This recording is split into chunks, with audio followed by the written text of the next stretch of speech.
Bonsoir et bienvenue dans cette grande édition du journal. La première ministre Judith Suminwa Tuluka et le ministre du budget Adolphe Mouzitou ont déposé ce lundi 15 septembre 2025, jour de la rentrée parlementaire, le projet de loi de finances 2026 au bureau de l'Assemblée nationale, évalué à 20 milliards de dollars américains. Ces projets s'inscrivent dans le cadre de l'amélioration du vécu quotidien de la population congolaise. Et c'est le président du bureau de l'Assemblée nationale qui l'a réceptionné. Regardez.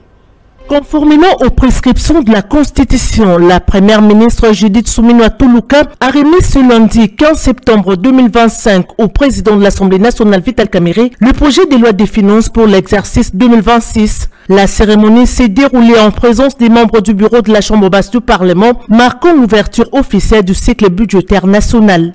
En vertu de l'article 126 de la Constitution, le gouvernement est tenu de déposer les projets de loi des finances au plus tard le 15 septembre, avant l'ouverture de la session parlementaire ordinaire. En respectant ces délais, l'exécutif honore cette exigence constitutionnelle et engage le processus de planification des ressources et des charges de l'État pour l'année à venir. La première ministre a indiqué que l'enveloppe globale de ce projet s'élève à 59 000 milliards de francs congolais, soit 20,3 milliards de dollars américains, représentant une progression de 16% par rapport à l'exercice précédent. On a évidemment un accent sur les questions sécuritaires, mais aussi sur toutes les questions qui concernent l'agriculture, les infrastructures, l'énergie, l'éducation, la fonction publique. L'agriculture, vous verrez, quand on regarde à première vue, on a l'impression qu'on a baissé, mais il y a une répartition aussi au niveau des crédits d'investissement des provinces pour l'agriculture, ainsi qu'au niveau du PDL 145 territoires. Et donc ces éléments-là se retrouvent au niveau du ministère du Plan, comme le veut la classification au niveau du budget. Dans les mêmes élans, le gouvernement a également déposé le projet de loi de reddition des comptes 2024, acte qui traduit l'obligation constitutionnelle de transparence dans la gestion des finances publiques. Nous avons accompli notre devoir constitutionnel, a déclaré la chef du gouvernement, entourée du vice-premier ministre en charge du budget Adolphe Mouzitou, du ministre des Finances Doudou Famba, du ministre d'État chargé des relations avec les parlements Guy Luando, du ministre de la Communication et Médias Patrick Mouyaya, ainsi que du vice-ministre du budget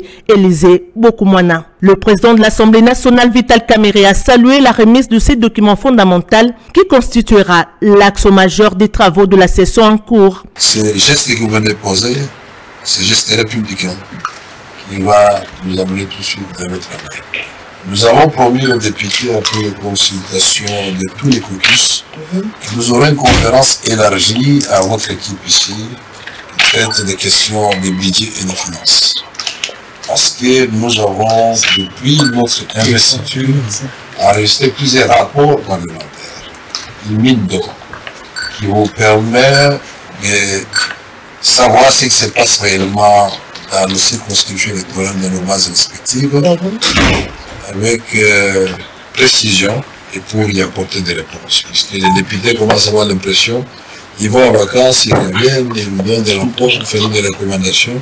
Il n'y a pas de suivi. Maintenant qu'il y a un ministre chargé des relations avec le Parlement, dès que nous aurons fini cette réunion, j'espère que, comme le président l'avait dit à l'issue de la réunion interinstitutionnelle, et ces résolutions-là, et les différentes réformes que nous allons faire parvenir, nous allons multiplier la collaboration pour que cela puisse aboutir rapidement. Il appartiendra désormais à l'Assemblée nationale d'examiner le texte. La Commission économique et financière sera la première instance saisie pour analyser, amender et préparer le rapport devant être soumis à la plénière. Les députés disposent d'un délai d'environ 40 jours pour se prononcer avant la transmission au Sénat, conformément à la procédure bicamérale. Et la pétition contre le bureau Kamerhe à l'Assemblée nationale a été déposée au bureau de l'administration de cette chambre basse du Parlement. Les pétitionnaires ont refusé d'accepter ces excuses aux députés présentés lors de l'ouverture de la session de septembre. Reportage Edi Kabea. Lors de son discours à l'occasion de l'ouverture de la session parlementaire de septembre, Le président de l'Assemblée nationale a demandé pardon aux députés nationaux pour plusieurs remarques formulées contre sa personne à la base de la pétition et a obtenu plus de 350 signatures des élus nationaux qui veulent à tout prix l'éjecter du perchoir de l'Assemblée nationale avec son équipe pour malversation financière. Collègues, que s'il y en a parmi vous qui se sont sentis froissés, heurtés ou dérangés de quelque manière que ce soit par ma conduite, par mes propos, qu'ils daignent bien accepter l'expression de mes regrets le plus sincère et j'implore leur pardon. Des excuses qui n'ont pas du tout été acceptées par le pétitionnaire insiste sur son éviction afin d'installer un nouveau bureau. Le pétition contre le membre du bureau présidé par Vital Kamerhe. Nous avons recueilli les signatures des honorables députés pour le président Vital Kamerhe. Nous avons recueilli 262 signatures. 200. Donc nous avons dépassé largement les seuils demandés par notre règlement, parce que pour un président de l'Assemblée, le seuil de la majorité est de 125 signatures. Nous sommes au-delà et nous avons la majorité maintenant absolue contre le président, parce que la majorité absolue c'est 250 plus 1. Maintenant nous sommes au-delà des 250, nous sommes dans le 262, c'est-à-dire l'honorable président Vital Kamerhe n'a plus la majorité dans la chambre basse. Et nous sommes venus déposer la pétition pour les destituer pour incompétence. Monsieur Vital Kamerhe a lui-même reconnu les griefs. Il a lui-même passé aux aveux. Il a demandé pardon. Mais il doit savoir que nous qui s'excuse s'accuse, il doit savoir que nous ne pardonnons pas, nous continuons avec notre procédure législative, parce que nulle part dans le règlement, on dit qu'un président quand il demande pardon, il faut le laisser partir. Non. Il y a après, nous allons saisir la justice. Vous avez vous-même constaté qu'il a fermé tous les bureaux et nous avons fait recours à la justice, au huissier judiciaire pour venir déposer les différentes questions. Après quelques heures de tension, les députés pétitionnaires ont réussi à déposer contre Vital Kamerhe et quelques membres du bureau au sein de l'administration de l'Assemblée nationale.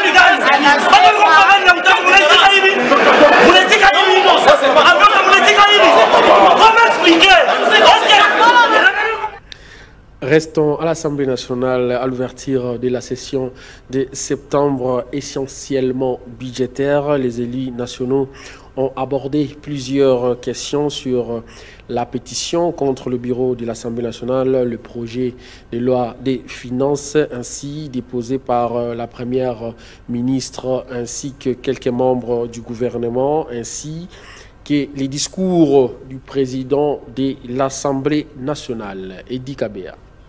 Le gouvernement va déposer notre projet de loi budgétaire. Nous allons l'analyser, nous allons voir, parce que s'ils ont proposé cela, il faut savoir que ce sont des prévisions. On peut les atteindre comme on ne peut pas les atteindre, mais le plus important c'est les atteindre. Parce que la population attend beaucoup de dirigeants, la population attend beaucoup de ce budget pour que le social puisse enfin démarrer. Donc nous allons travailler ensemble avec le gouvernement pour voir comment ils peuvent mobiliser ces moyens qu'enfin le sourire revienne à notre population. Je n'aimerais pas entrer dans dans cette polémique-là. Il y a une pétition qui a circulé, vous le savez. Attendons voir les résultats. Aujourd'hui, c'est la rentrée parlementaire et cette session est uniquement basée sur la loi des finances. Il est important pour nous, en tant que députés, de pouvoir doter le pays d'un budget qui correspond aux ambitions du pays et aussi un budget porteur d'espoir de tous les déshydratats qui nous ont amenés à une condition de donner un sourire à la population. Tout suivi les discours du président de l'Assemblée nationale, c'est une session essentiellement budgétaire, n'est-ce pas? Et notre priorité à nous, c'est de pouvoir tout mettre en œuvre pour que le budget puisse répondre aux besoins des Congolais. Il est vrai aussi qu'il y a eu une démarche tout à fait républicaine et parlementaire, et celle des pétitionnaires. Mais moi qui vous parle, nous avons été reçus par le président de l'Assemblée nationale dans le cadre des caucus. Les explications très claires ont été fournies par le président national et le président de l'Assemblée nationale. Aujourd'hui, c'est de maintenir et de protéger la cohésion au sein de l'Assemblée nationale. L'aspect sécuritaire. Et donc nous revenons fraîchement de la base et nous y avons récolté plusieurs doléances de la population. Sur presque tous les secteurs qui concernent la vie sociale de la population, nous avons amené dans notre donc toutes ces doléances que nous allons déposer à la Chambre, à notre bureau, et que le bureau pourra à son tour les faire parvenir à notre gouvernement pour trouver des solutions idoines. Parce que moi j'ai entendu combien le président a reconnu et a demandé pardon. Et demande aussi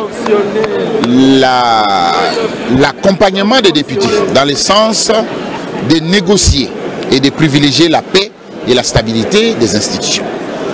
Donc je pense que c'est un discours agréable, équilibré. Mais rien de spécial, c'est quelque chose d'ordinaire. Nous sommes allés en vacances, nous avons rencontré nos bases. Ce sont les mêmes problèmes socio-économiques qui continuent. C'est la guerre à l'Est et donc nous avons encore beaucoup de choses à faire pour que notre population se retrouve. C'est ça l'essentiel.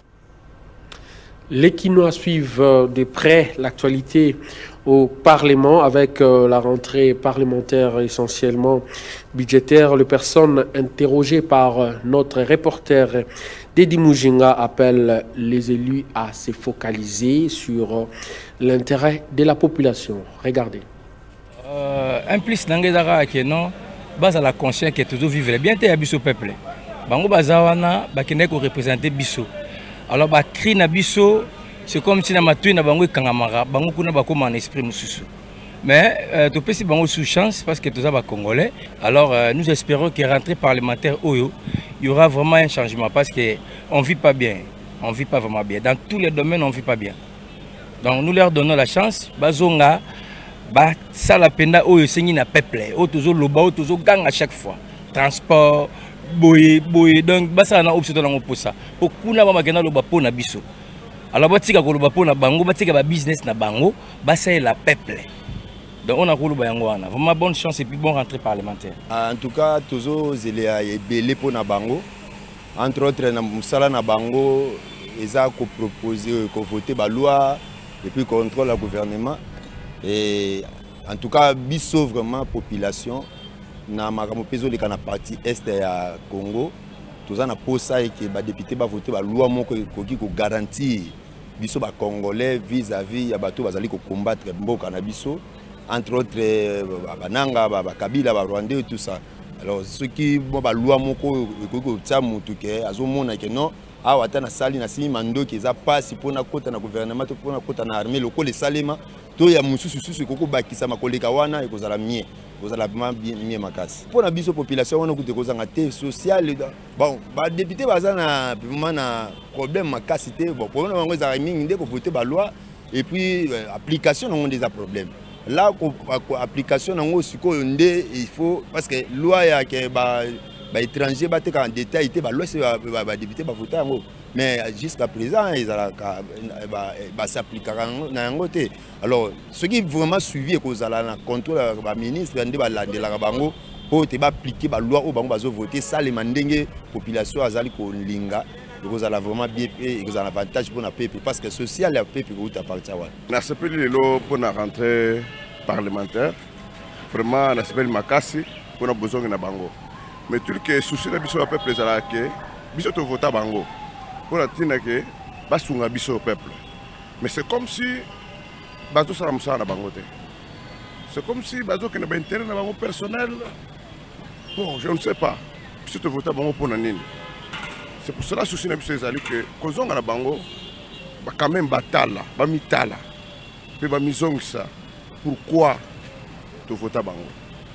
To vota bango pour beaucoup plus pour la vie sociale. Vie sociale. Il y a biso ba congolais les a mabé ma casse. D'une chambre à une autre, à la chambre haute du Parlement, son président Jean-Michel Sama Lukonde, alors de l'ouverture de la session de septembre, c'est lundi 15 septembre notamment, appelé à l'unité nationale face aux défis politiques, économiques et sécuritaires, saluer les avancées diplomatiques. Regardez. Son discours d'ouverture de la session de septembre au Sénat, le président Jean-Michel Sama Lukonde a rendu hommage aux sénateurs disparus et aux victimes des violences et catastrophes. Il a également appelé à l'unité nationale face aux défis politiques, économiques et sécuritaires, saluer les avancées diplomatiques avec l'accord de paix RDC-Rwanda. L'accord de Washington, une minute de silence a été observé en hommage aux sénateurs disparus et aux victimes des violences. Là, nous allons nous prononcer. Nous ne pouvons pas nous prononcer sur base des allégations, sur base de ce que nous suivons dans les réseaux sociaux ainsi que dans les médias. Ce qui est sûr, c'est qu'ici, il s'agit d'une chambre de la sérénité. Nous saurons régler tous ces problèmes au temps voulu. Nous devons rappeler qu'il s'agit d'une session budgétaire qui est importante pour rencontrer les attentes de nos populations, les attentes d'infrastructures, du social, du train de vie, de la sécurité. Toutes ces questions qui ont été bien relevées par le président du Sénat dans son discours inaugural révèlent d'une urgence en tant que représentant de nos provinces. Nous devons nous battre pour que le budget cette fois-ci soit réaliste, le budget cette fois-ci rencontre les préoccupations de nos populations. Tout ce qui constitue les griefs de gestion de notre bureau, au moment où nous aurons les éléments palpables pour s'y atteler, nous allons bel et bien vous donner notre entendement. Mais pour l'instant, nous commençons cette rentrée avec l'engagement de vraiment rencontrer les préoccupations de nos populations. La session d'ouverture, c'est une session budgétaire. Le président a parlé au nom de tous les Sénats et je crois que vous étiez dans la salle. Il a d'abord regretté la situation à l'Est, aux affres de guerre et des souffrances et des misères. Il a appelé la paix. Il a félicité le président de la République et le gouvernement de Mme Soumimwa pour les efforts diplomatiques et les efforts de paix que le gouvernement et le président sont en train de faire. Il a engagé le Sénat à accompagner les actions du gouvernement. Autre chose à présent, le monde célèbre chaque 15 septembre la journée internationale de la démocratie, une occasion de sensibiliser sur l'importance de la démocratie. À ce sujet, Gisèle Etoko a tendu le micro à Maître Achille Kapanga ainsi que l'activiste des droits humains Alex Wello. Suivrez leur réaction. La Journée internationale de la démocratie constitue une occasion de sensibiliser les citoyens, les gouvernements et les organisations à l'importance de la démocratie et aux défis qu'elle rencontre. Maître Achille Kapanga parle de la démocratie en RDC. La démocratie, c'est le pouvoir du peuple par le peuple, à principe. Dans ces pays, le peuple s'exprime quand il donne son mandat à ses dirigeants. Nous avons le Parlement, donc les députés nationaux et provinciaux et les sénateurs, même les chefs de l'État. Donc c'est là où on doit sentir que ces gens-là travaillent pour le peuple, parce qu'ils en ont un mandat.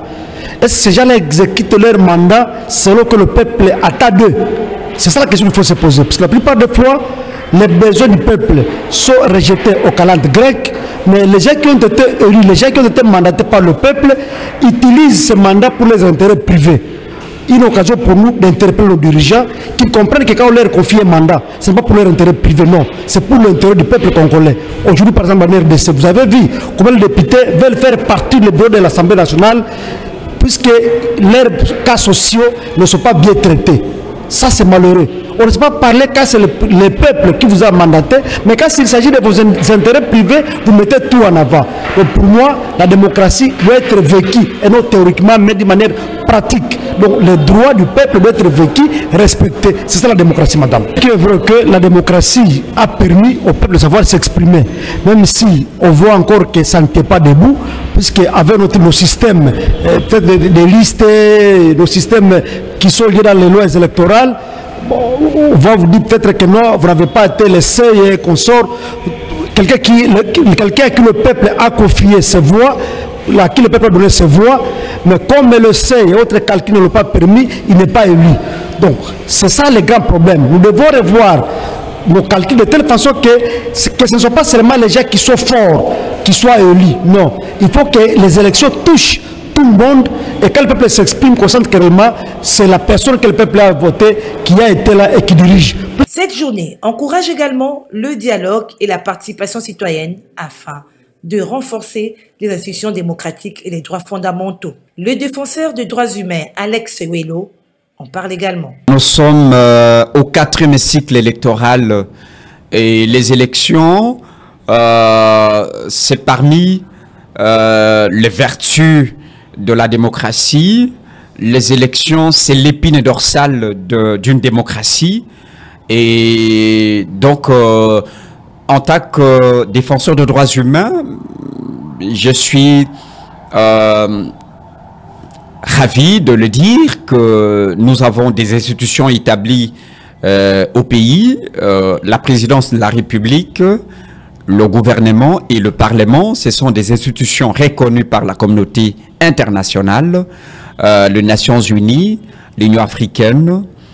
Et de ce point de vue, je peux affirmer avec certitude que nous avons une démocratie permanente, mais il appartient au peuple que nous sommes, souverains primaires, d'exercer ce pouvoir qui nous est reconnu par la définition la plus simple de la démocratie. Pourquoi je le dis? Parce que on nous a habitués dans ce pays à ce qu'on appelle l'homme du pouvoir, le parti au pouvoir.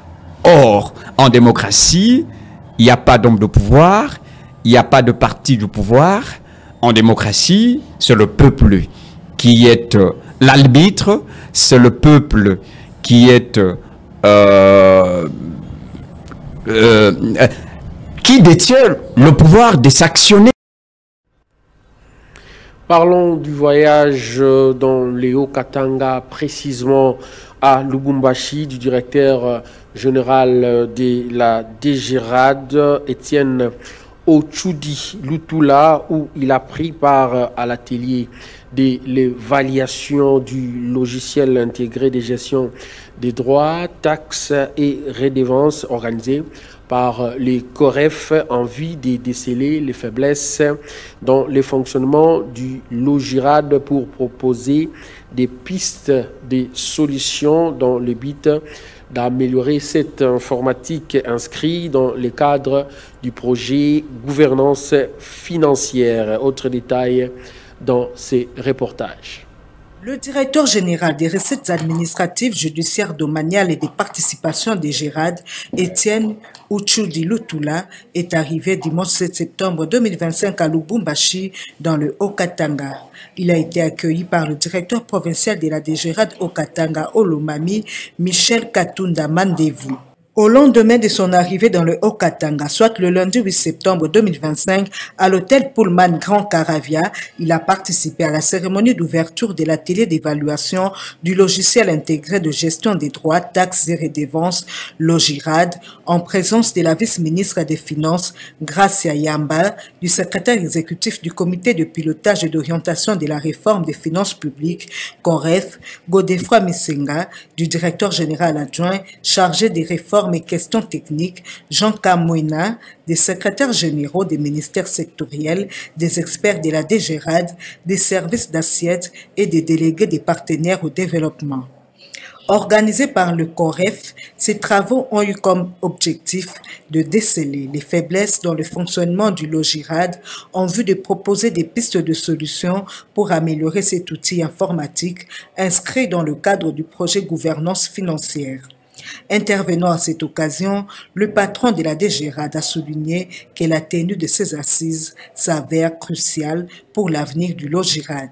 Les réclamations et ou plaintes enregistrées par la DGRAD là sur l'utilisation de la plateforme Logirad se résument en termes de non-affichage des notes de taxation des années antérieures après la mise en œuvre de la réforme, à l'occurrence les exercices 2022, la mise en veille répétitive de la plateforme, l'absence d'un protocole simplifié et rapide d'accès aux données intégrées entre la taxation et l'ordonnancement pour faciliter la recherche avancée, la non-achèvement du paramétrage des modules de recouvrement et de contentieux, ainsi que la difficulté à accéder à la plateforme lorsqu'il y a plusieurs utilisateurs connectés au même moment, et les défauts d'optimisation d'affichage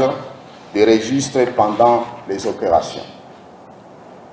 J'ose espérer qu'à l'issue de cet atelier, nous aurons à identifier les axes d'amélioration qui feront en sorte que les logiciels répondent au mieux à nos besoins spécifiques d'utilisation. Cette évaluation du Logirad est intervenue 3 ans après sa mise obligatoire par le gouvernement.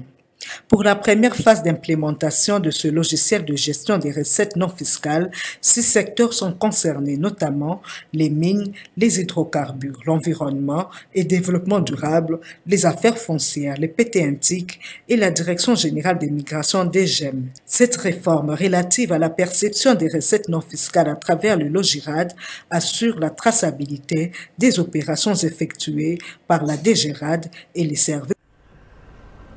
Début de la vaccination contre le virus Ebola à Boulapé, dans les Kasaï, qui constitue actuellement l'épicentre de cette maladie. 400 doses du vaccin RVBO contre Ebola ont été livrées et d'autres sont en cours d'acheminement pour protéger les personnes les plus exposées. Cela a été rendu possible grâce à l'appui de quelques partenaires techniques et financiers, entre autres OMS. Reportage Nancy Ileka. La vaccination des professionnels de santé de première ligne et des contacts des personnes infectées par la maladie à virus Ebola débutait dans la zone de santé de Boulapé, dans la province du Kasaï, où une épidémie de la maladie a été déclarée. Un premier lot de 400 doses de vaccin RVBO contre Ebola, issu du stock national de 2000 doses, prépositionné dans la capitale à Kinshasa, a été livré à Boulapé, l'un des épicentres actuels de l'épidémie.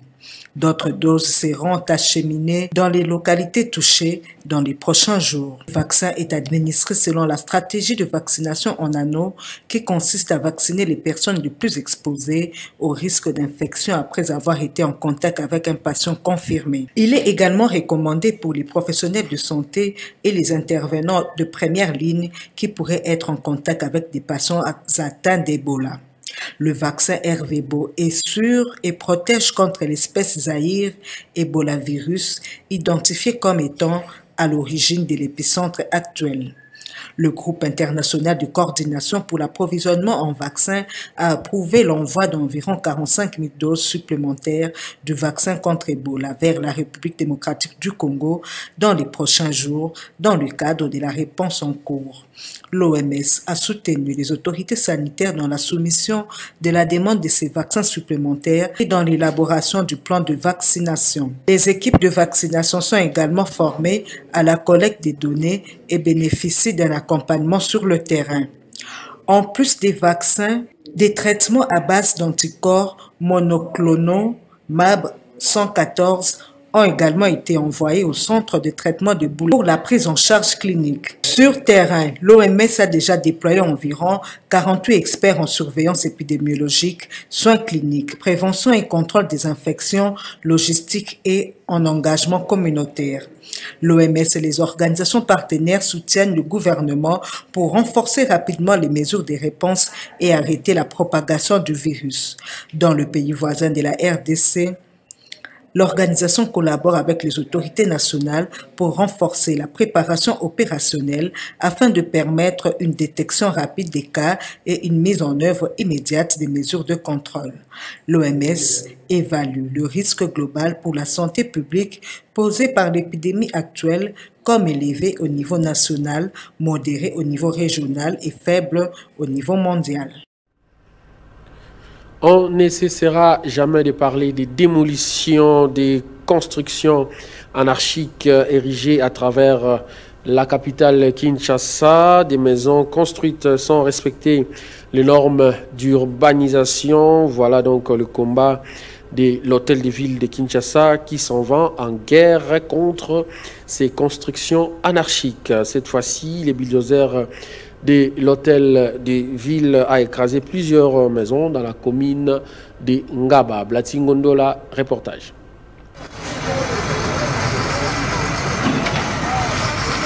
L'hôtel de ville de Kinshasa poursuit avec son opération de démolition des constructions anarchiques. C'est dans ce cadre que le bulldozer de l'hôtel de ville de Kinshasa était en action à la place Rond-Point Ngaba, où la population a assisté impuissamment à la destruction des maisons d'habitation construites sans respecter les normes des titres fonciers, exposant ainsi ses occupants à divers accidents et d'autres dégâts. En toute complicité, ça va profiter de la faiblesse de l'État.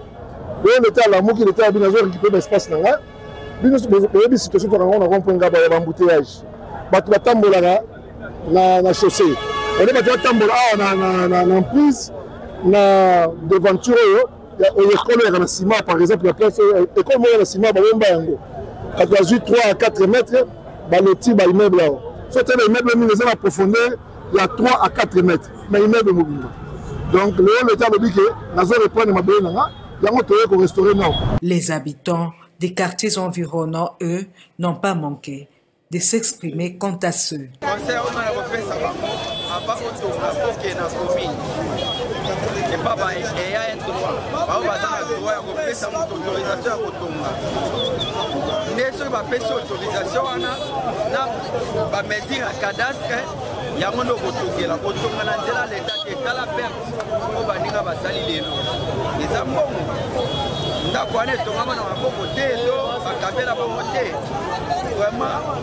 Et ça la passe, mutanyo comme atelier local moyen, otongi yango na nzela opetre. Vraiment nde to pesa conseil na bato mususu. Botonga susu na nzela te. Toyaki awa comme ba élu à peuple toyoki que ministre provincial de l'environnement esengelaki akobuka ba prise publique e bato bazwaki pona ko luka ko luka nzela ko bongisa. Yango toyaki comme élu toyoki bango bakolo ndaku pe baleli ndenge baperdre biloko na bango mais quand super population esepeli ke nzela ezalaka te baokipa biloko tomoni na nsima na biso baekole oyo ekangamaki nzela eza te mpona bango batongaki illégalement. Pour rappel, la destruction de ces constructions anarchiques dans la commune de Ngaba plonge plusieurs familles victimes de cette action dans le désespoir et la désolation de voir leurs biens bâtis avec beaucoup d'argent d'être détruits sans pitié.